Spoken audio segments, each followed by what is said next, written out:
Well, some recent high-profile events in Europe indicate, and some have said this, that Islam in some of its forms could be hazardous to people's health. But in Australia, it is Muslims who are declaring they're the ones who need safe spaces.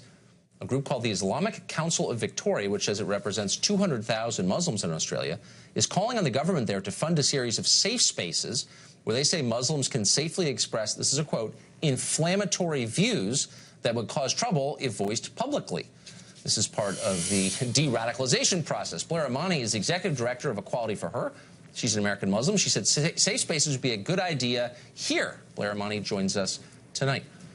So, Blair, what exactly would a safe space for Muslims look like? What does that mean exactly? Well, first, I think we need to start by understanding that everybody kind of misunderstands what a safe space means. And so for me today, I'm talking about safe spaces being somewhere where you can be who you are without fear of being surveilled, having violence committed against you, or being harassed. And I think it's a good idea to have everywhere. America was built on the idea that we could express our religious freedoms, that we can have free speech. I know that's something that you very much believe in. Yes. And I think it's, you know, a necessary thing. And we're talking about safe spaces for Muslims. We need to recognize that we've been surveilled for a very long time. I converted to Islam 2 years ago, but for folks who have been Muslim and living in America, it's a crisis for them because, you know, you're being surveilled, you're being watched, and children are being affected. We got to stop you there. Why do you think law enforcement agencies would put Muslims under surveillance?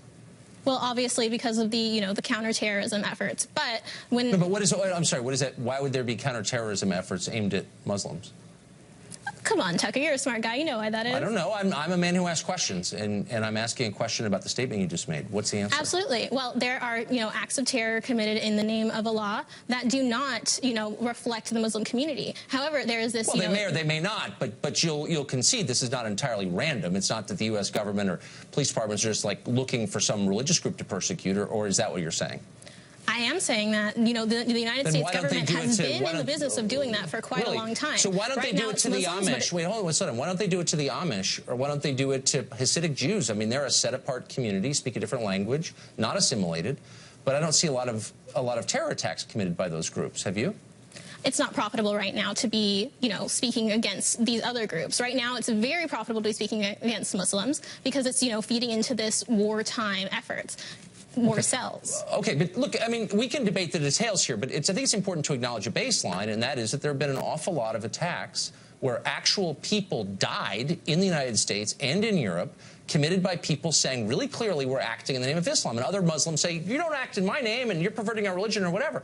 But there's still people who have killed a lot of other people in the name of Islam. So it's not like some mass fantasy that law enforcement is acting out of. This is a real thing, and I don't understand why groups like yours won't acknowledge the reality of that, because it is there. It's true. I don't understand why other groups won't acknowledge that violence isn't something that's exclusive to the Muslim community. No one's saying not that. Exclusive to Islam. It's not exclusive to, you know, my religion. And so, which is Islam, but we see people being targeted in a way that's extremely unfair. And we also have this rise of white supremacist and, you know, quote, alt-right, you know, violence that's being committed. Oh, spare me, that's too dumb. I mean, I'm so, no, you know, we but can't actually, ignore that it's happening, Tucker. Look, if you're reading only Salon all day, maybe you've been convinced of that. But the truth is, there are hard numbers kept by the U.S. government, maybe they're in on this plot too, that show exactly the number of people who died and how in terror attacks in the United States. And the truth is, there's no comparison. There actually is a problem with people self-identifying as Muslims murdering other people in the name of Islam. I don't think you're implicated in that. I'm not saying you are. But I just don't know why you're not more upset at them. I'm an Episcopalian. If they're Episcopalians setting off bombs in the name of... I'm not upset, Tucker. Okay, but what you're doing is coming on and lecturing the U.S. government for being racist and mean to Muslims. Why don't you say, well, there's a real problem in our community. We're trying to do something about it, but maybe they should stop, like, surveilling us so much. That would be a fair thing to say, but instead it's like it's always the fault of the larger society, and that just, you know what, that's just silly. Fair. You see what I mean? Well, Fair? I think, you know, it's ridiculous that the idea that we can't have those safe spaces, like we were saying, is something that's out of the question. The truth is that, you know, Muslims are being targeted in ways, and truly, there are other communities that need safe spaces, which includes the LGBTQ community, the Black community. Okay. There needs to be spaces where people are free from being harassed. I'm not sure you're not to speak on their behalf too, but I feel like I'm harassed a lot online. Whatever. I mean, I guess we're all victims here. But here's the question: what would Muslims say in safe spaces that they wouldn't say in public? Do you think? Well, I don't speak for all Muslims, and I actually am a black queer woman in addition to being a Muslim. So from my own experience, when I go to the airport and I go to untangle, a pair of headphones and I get, visited by somebody from TSA, it's that type of thing. We have to look at the fact that it's not necessarily inflammatory things, it's the perception. In the safe space? No, this is a sincere question, though. You're asking for someone, not you, I guess, to pay for a safe space where people can say whatever they want.